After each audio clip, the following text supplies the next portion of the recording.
ഇവിടുത്തെ ഏറ്റവും ഒരു ബെനിഫിറ്റ് എന്ന് പറയുന്നത് ഒരുപാട് ട്രെയിനിങ് സെക്ഷനുകൾ അറ്റൻഡ് ചെയ്യാൻ പറ്റിയിട്ടുണ്ട്. അതെൻ്റെ ഏറ്റവും വലിയൊരു ബെനിഫിറ്റ് എന്ന് പറയുന്നത്. അപ്പോൾ എനിക്ക് തോന്നുന്നു എനിക്ക് ഫസ്റ്റ് ടൈം ഒരു എക്സ്പീരിയൻസ് ആണ്. ഇങ്ങനെയുള്ള സെഷൻസുകളാണ് നമുക്ക് വേണ്ടത്. അതായത് ഒരു പബ്ലിക്കിൻ്റെ മുന്നിൽ നിന്ന് ഇതുപോലെ മുട്ടുകിടക്കാതെയും നമ്മുടെ ആശയങ്ങളും നമ്മുടെ വാക്കുകളും സ്കിപ്പ് ചെയ്യാതെ നാലാളുകളോട് ചങ്കൂറ്റത്തോടു കൂടി സംസാരിക്കാൻ പറ്റുക എന്നുള്ളത് തന്നെയാണ് ഏറ്റവും വലിയൊരു കാര്യം എന്ന് പറയുന്നത്. അതുപോലെ അതുകൊണ്ട് തന്നെ ഈ ഒരു സെഷന് നമുക്ക് വേണ്ടിയിട്ട് തന്നിട്ടുള്ള ഞങ്ങളുടെ മദീ സാറിന് ഒരുപാട് നന്ദി പറയാണ്.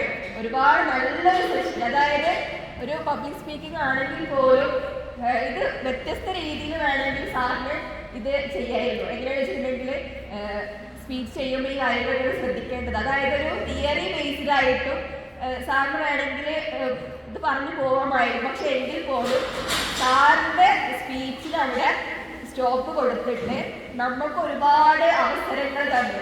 അതായത് ഇവിടെ ലാസ്റ്റ് ടൈം ആയപ്പോൾ ഞാൻ ഉൾപ്പെടെയുള്ള ആൾക്കാർക്ക്, ഞാനിപ്പോൾ ഇന്നിവിടെ വന്ന് ഫീഡ്ബാക്ക് പറയുന്നുണ്ടെങ്കിൽ പോലും അതിൻ്റെ ഒരു ക്രെഡിറ്റ് എന്ന് പറയുന്നത് എനിക്ക് പറയാനുള്ളത് സാറിൻ്റെ ഇന്നത്തെ ഒരു സെഷൻ തന്നെയാണ്.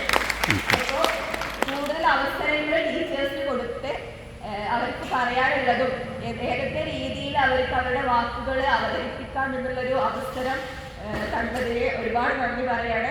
സാറ് ഒരിക്കലും ഞാൻ മറക്കൂല. ഒരുപാട് താങ്ക്സ് ഉണ്ട്, എസ്പെഷ്യലി മദീ sir. Thank you so much.